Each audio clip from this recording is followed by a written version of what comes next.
Mission institute के online platform पर आप सबका पुनः स्वागत है। हम लोग अध्ययन कर रहे थे उत्तर प्रदेश शिक्षक पात्रता परीक्षा के हल प्रश्न पत्रों का। जहां तक हम लोगों ने 2018 के प्राथमिक स्तर के पर्यावरण अध्ययन का विश्लेषण कर लिया था। आज हम लोग जो अध्ययन करेंगे वो 2019 के पर्यावरण अध्ययन पर होगा। इस प्रश्न पत्र का जो आयोजन किया गया था, जो परीक्षा कराई गई थी, वो 8/1/2020 को कराई गई थी। इसका पहला प्रश्न पूछा गया था, सन 1853 में भारत की पहली ट्रेन चली थी। तो ये पूछा जा रहा कहाँ से कहाँ तक, तो मुंबई से थाने तक। ये ऑप्शन सही। अब ये जो मुंबई से थाने तक चली थी, मुंबई से थाने तक, ये पूछा जाता है कि इसकी दूरी कितनी। तो दो तरीके से ध्यान रखेंगे, 21 मील या फिर 34 किलोमीटर। 34 किलोमीटर, ये आपको ध्यान रखना। अब ये जो दूरी है 21 मील या 34 किलोमीटर की, इस दूरी पर एक बात आपको ध्यान रखनी, ये ट्रेन चली कब। तो यहाँ पर 1853 दिया गया है, 16 अप्रैल की तिथि ध्यान रखिएगा। 16 अप्रैल 1853 को ये ट्रेन चलाई गई थी। तो कभी कभी तिथि से प्रश्न पूछ लिया जाता है। एशिया का सबसे बड़ा पशु मेला आयोजित होता है। तो एशिया का सबसे बड़ा जो पशु मेला होता है वो कहाँ पर, सोनपुर में आयोजित किया जाता है। अगला प्रश्न पूछा गया है, राष्ट्रीय एकता परिषद की स्थापना हुई थी। तो राष्ट्रीय एकता परिषद की स्थापना कब हुई थी, 1961। समता के अधिकार का उल्लेख संविधान के किन अनुच्छेदों में मिलता है। तो समता, राइट टू इक्वलिटी की बात हो रही, इसका उल्लेख कितना है, 14 से 18 के मध्य, अनुच्छेद 14 से 18 के मध्य। ये तो प्रश्न हो गया। अब कभी कभी पूछ लेता राइट टू इक्वलिटी का उल्लेख कितने अनुच्छेदों में है। तो यहाँ पर आपको ध्यान रखना 5 अनुच्छेदों में, 14, 15, 16, 17, 18, ये 5 अनुच्छेद है। किस देश में लचीला संविधान लागू है। तो लचीला संविधान कहाँ पर लागू है, यूनाइटेड किंगडम में। अब यहाँ लचीला संविधान की जगह आप ध्यान रखिएगा, अगर पूछ ले अलिखित संविधान किस देश का है, अलिखित संविधान किस देश का है, तो अलिखित संविधान की अगर बात करेंगे तो अलिखित संविधान भी किसका है, यूनाइटेड किंगडम या यूके का है। अगला प्रश्न देखेंगे, अगला प्रश्न क्या पूछा गया है। अगला प्रश्न पूछा गया है, निम्नलिखित में से किस प्रदेश में रेंडियर पाया जाता है। यह रेंडियर एक प्रकार का भालू होता है या ध्रुवी भालू कह सकते हैं आप। तो इसकी अगर बात करें कि कहाँ पर पाया जाता है तो कहाँ पर मिलेगा, ये प्रश्न टुंडा प्रदेश, कहाँ पर, टुंडा प्रदेश। ये टुंडा प्रदेश जो है इन क्षेत्रों में, अर्थात रेंडियर जो पाया जाता है वो ध्रुवीय क्षेत्रों में पाया जाएगा, टुंडा वनस्पति में। आगे, निम्नलिखित में से कौन सा एक शीतोष्ण घास का प्रदेश नहीं, शीतोष्ण घास का प्रदेश नहीं है। अब देखिएगा यहाँ पर कंपास, कंपास कैसा है, तो कंपास एक प्रकार का उष्णकटिबंधीय घास के मैदान है। कैसे घास के मैदान है, उष्णकटिबंधीय। डाउन्स, प्रेरी और पंपास ये शीतोष्ण है। अब शीतोष्ण घास के मैदान किन्हें कहते हैं, जो 23.5 अंश उत्तरीय अक्षांश रेखा से 23.5 अंश अक्षांश, मतलब एक तरीके से कहा जाए कर्क से मकर के जो मध्य पाए जाते हैं, इनको क्या कहते हैं, इनको उष्णकटिबंधीय घास के मैदान कहेंगे। और जो कर्क रेखा मतलब 23.5 से 66.5 नॉर्थ, 23.5 नॉर्थ से 66.5 नॉर्थ, और 23.5 साउथ से 66.5 साउथ के मध्य, ये घास के मैदान मिलेंगे, उनको शीतोष्णकटिबंधीय घास के मैदान कहा जाएगा। और शीतोष्णकटिबंधीय घास के मैदानों में कौन कौन से घास के मैदान आते हैं, डाउन्स, प्रेरीज और पंपास। ये जो कंपास है, कंपास घास के मैदान कहाँ, ये मिलेंगे दक्षिण अमेरिका के, और किस, उष्णकटिबंधीय क्षेत्र में। तो कंपास उष्णकटिबंधीय है और सभी के सभी कैसे, शीतोष्णकटिबंधीय घास के मैदान है। अब एक कोड यहाँ पर और आप ध्यान रख सकते हैं, क्या ध्यान रख सकते हैं, ये ध्यान रखिएगा, उकसाला। क्या नाम है, उकसाला। इससे आपका प्रश्न सही हो जाएगा। उष्णकटिबंधीय घास के मैदान कंपास, सवाना और लानोस। क्या क्या है, कंपास जैसा कि आपने देखा है, सवाना, और तीसरा कौन सा है, लानोस। ये घास के मैदान कैसे हैं, ये उष्णकटिबंधीय घास के मैदान है, उष्णकटिबंधीय घास के मैदान है। और क्या है, अन्य बचे तो वो शीतोष्णकटिबंधीय। अगला प्रश्न पूछा गया है, जनसंख्या के आकार के अनुसार बृहत्तम महाद्वीप है।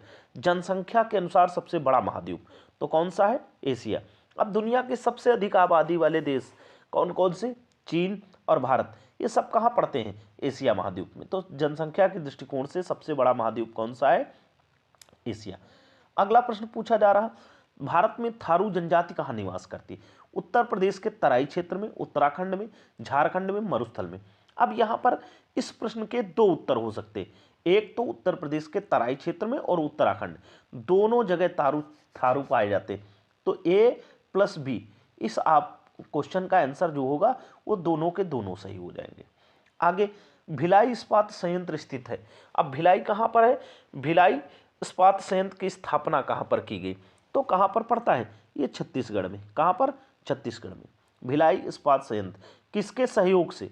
तो यह ध्यान रखना है, रूस के सहयोग से। किसके? रूस के सहयोग से भिलाई इस्पात संयंत्र की स्थापना। अब ये पूछ ले कि किस पंचवर्षीय योजना में हुई? तो दूसरी पंचवर्षीय योजना में जब भारी उद्योगों की स्थापना की गई तब भिलाई की भी स्थापना की गई थी। आगे देखेंगे, भारत में महिलाओं के लिए आरक्षण की व्यवस्था कहाँ है? विधानसभा में, मंत्रिमंडल में, पंचायती राज संस्थाओं में, लोकसभा में। तो यहाँ पर ध्यान रखेंगे पंचायती राज संस्थाओं में। एक आर्टिकल है, आर्टिकल 343 डी, या फिर कह सकते हैं आप हिंदी में लिखा रहे तो घा। किसमें? 243। कितना? 1/3, 1/3 सीटें महिलाओं के लिए पंचायतों में आरक्षित होती हैं।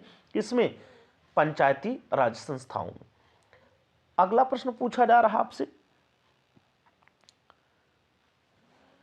किसी राज्य के राज्यपाल की नियुक्ति के लिए कम से कम उम्र क्या होनी चाहिए? तो कम से कम उम्र कितनी होनी चाहिए? 35 वर्ष। राष्ट्रपति या राज्यपाल बनने के लिए न्यूनतम आयु सीमा क्या है? 35 वर्ष। और अगर ये पूछ ले अधिकतम क्या होगी, यहाँ तो पूछा है कम से कम, अगर अधिक से अधिक पूछ लेता तो ये ध्यान रखना अधिकतम के लिए कोई सीमा निर्धारण नहीं की गई। अगला प्रश्न पूछा जा रहा, सूची 1 को सूची 2 से सुमेलित कीजिए। तो भारतीय संघ में कौन आता है? तो भारतीय संघ में कौन आएगा? प्रधानमंत्री। राज्य में कौन आता है? राज्य में राज्यपाल आ जाएंगे। नगर निगम में कौन आता है? मेयर आ जाएंगे। और ग्राम पंचायत में कौन आता है? सरपंच आ जाएंगे। तो यहाँ पर ध्यान रखना, एक का एक किसमें है? केवल और केवल बी ऑप्शन पे, और बी का 3, फिर उसके बाद सी का 4, और उसके बाद क्या किया गया है? डी का 2। तो ये बी ऑप्शन सही हो जाएगा। तो इसको ध्यान रखना है आपको कि ये सही सुमेलित होगा। भारतीय संघ में कौन होता है? प्रधानमंत्री होता है। राज्य का प्रमुख कौन होता है? राज्यपाल होता है। नगर निगम से संबंधित कौन होता है? मेयर या महापौर कहते हैं। और क्या कहते हैं? ग्राम पंचायत से कौन संबंधित होता है? सरपंच। अगला प्रश्न पूछा गया, 356 का प्रयोग सर्वप्रथम, अनुच्छेद 356 का प्रथम प्रयोग कब और कहां पर किया गया? तो ये ध्यान रखना है आपको, कहां पर? केरला में। कहां पर? 1959 में केरला में। आगे, नगर निगम द्वारा कौन सा कर लगाया जा सकता है? तो कौन सा कर लगाया जा सकता है, यहां आपको ध्यान रखना है, गृह कर, ये हाउस टैक्स भी नगर निगम लगाता है, और चुंगी टैक्स, टोल टैक्स, ये भी कौन? नगर निगम। तो इसका मतलब ये 2 प्रकार के कर हो जाएंगे, आल द एवं, उपरोक्त सभी। उपरोक्त सभी मतलब दोनों प्रकार के कर किसके द्वारा? गृह कर और चुंगी कर, ये लगाए जाते हैं नगर निगम द्वारा। अगला प्रश्न पूछा गया है, संसार का सर्वाधिक समस्याकारी जलीय खरपतवार जिसे बंगाल का आतंक कहा जाता है, क्या कहा जाता है? बंगाल का आतंक, टेरर ऑफ बंगाल। तो टेरर ऑफ बंगाल के नाम से किसे जाना जाता है? पार्थिनियम हिस्टोफोरस, कांग्रेस घास, एकोनिरिया कार्पियस जलकुंभी। ये बी ऑप्शन, जलकुंभी। जलकुंभी को क्या कहते हैं? ये बंगाल का आतंक कहा जाता है। अगला है, वायरस के अजैविक होने का लक्षण क्या है? वायरस के अजैविक होने का लक्षण क्या है? तो वायरस के अजैविक होने का लक्षण क्या है? तो इसको देखेंगे। इस पे लिखा जा रहा, पहला ऑप्शन क्या लिखा गया है? इसमें प्रोटीन नहीं पाया जाता।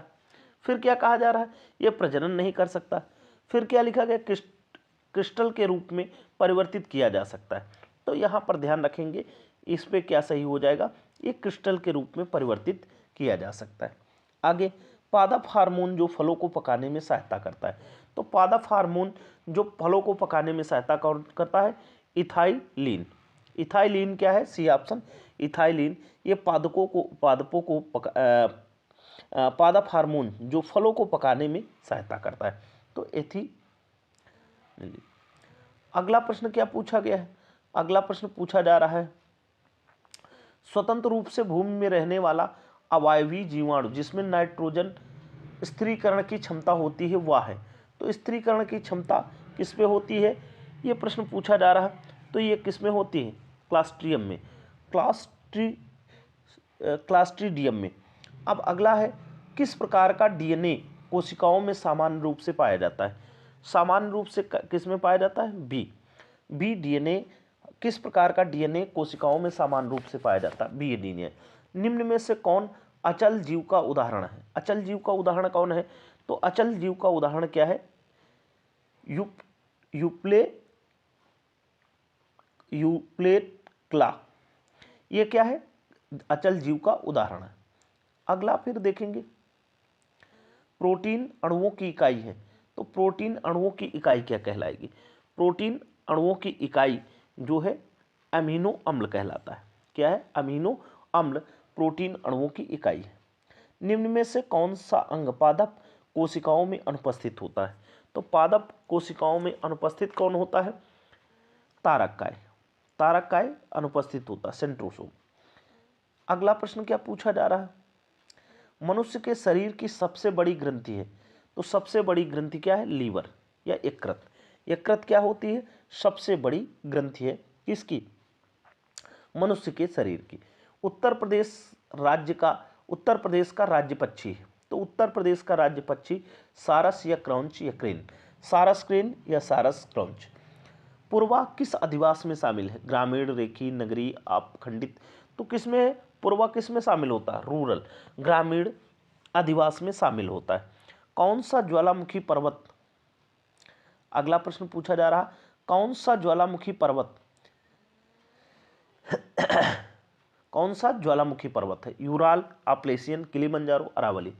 तो यहाँ पर ध्यान देंगे किलिमंजारो। ये किलिमंजारो कहाँ है? तंजानिया में। कहाँ पर है? तंजानिया में। तंजानिया, ये तंजानिया में स्थित है। कौन सा? किलिमंजारो। ये एक प्रकार से निष्क्रिय ज्वालामुखी है और जिससे पर्वत का निर्माण हुआ। एलिफेंटा द्वीप स्थित है। एलिफेंटा द्वीप कहाँ पर स्थित है? तो यहाँ पर ध्यान रखना है, ये एलिफेंटा द्वीप कहाँ पर स्थित है? मुंबई तट पर। एलिफेंटा द्वीप कहाँ पर स्थित है? मुंबई तट पर। मानसूनी वन पाए जाते हैं जहाँ वर्षा होती है। तो वर्षा की मात्रा जहाँ 70 से 200 सेंटीमीटर के मध्य होती है, वहाँ पर क्या पाए जाते हैं? मानसूनी वन पाए जाते हैं। अगला है, प्रश्न पूछा गया है, कार्बी एंगलांग का पठार विस्तार है। कार्बी एंगलांग का जो पठार है वो विस्तार है किसका? हिमालय का, तिब्बत का, शान का, प्रायद्वीपीय पठार का। तो ध्यान रखेंगे पेनिनसुला प्लेट, प्रायद्वीपीय पठार का एक हिस्सा जो कार्बी एंगलांग का पठार कहलाता है, ये पूर्वोत्तर भारत में पाया जाता है। कहाँ पर? पूर्वोत्तर भारत में। पूर्वोत्तर भारत में कहाँ पर स्थित है? पूर्वोत्तर भारत में कार्बी एंगलांग का पठार है। फिर